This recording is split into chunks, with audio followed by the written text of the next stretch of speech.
मुंबईला परत आल्यानंतर समाजकार्य आणि वकिली करण्याचा निर्णय आंबेडकरांनी घेतला. परळच्या दामोदर हॉलमध्ये त्यांनी एक खोली कार्यालयासाठी घेतली. मुंबईतील उच्च न्यायालयात त्यांनी वकिली सुरू केली. मात्र इथे सुद्धा अस्पृश्य समाजाचे असल्यामुळे स्पृश्य वकिलांनी त्यांना सहकार्य करण्याचं टाळलं. अशा परिस्थितीत बाळकृष्ण गणेश मोडक या नावाचे स्पृश्य वकील होते. त्यांनी मात्र त्यांना सहकार्य केलं. पहिली केस होती नाशिक जिल्ह्यातील आडगाव येथील जाधव बंधूंची.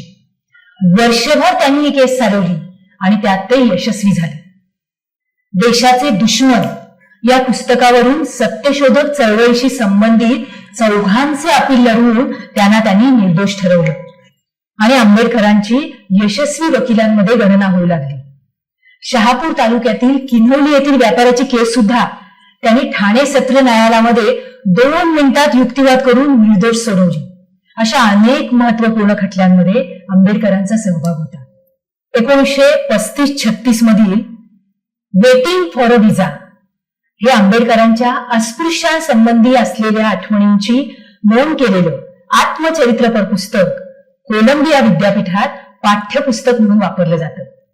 इंग्रज सरकारकडून भारतात साऊथ बरो अध्यक्ष असलेली समिती जेव्हा प्रांतात आली तेव्हा आंबेडकरांनी अस्पृश्यांचे प्रतिनिधी म्हणून या समितीसमोर साक्ष दिली आणि आपल्या मागण्यांचे छापील निवेदन या समितीला सादर केले.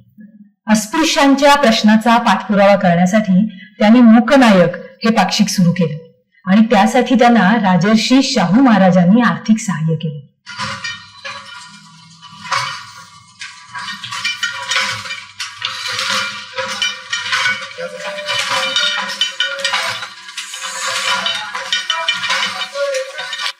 जागतिक पातळीवर शोषणमुक्ती आणि समतेसाठीच्या लढ्यामध्ये आंबेडकर हे खूप प्रेरणादायी ठरले.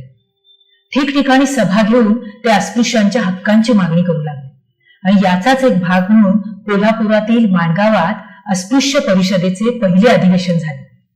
अशाच प्रकारची अधिवेशने नागपूर आणि कोरेगाव या ठिकाणीही झाली. समाजाच्या उत्कर्षासाठी बहिष्कृत हितकारिणी सभा नावाची संस्था त्यांनी स्थापन केली आणि त्यासाठी शिका, संघटित व्हा, संघर्ष करा असे आज्ञावाचक शब्द स्वीकारण्यात आले.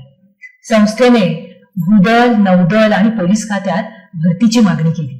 सोलापूर, पनवेल, बेळगाव, जळगाव, ठाणे, अहमदाबाद, धारवाड या ठिकाणी अस्पृश्यांच्या कल्याणासाठी शाळा, ग्रंथालये आणि वसतिगृहे सुरू करण्यात आली.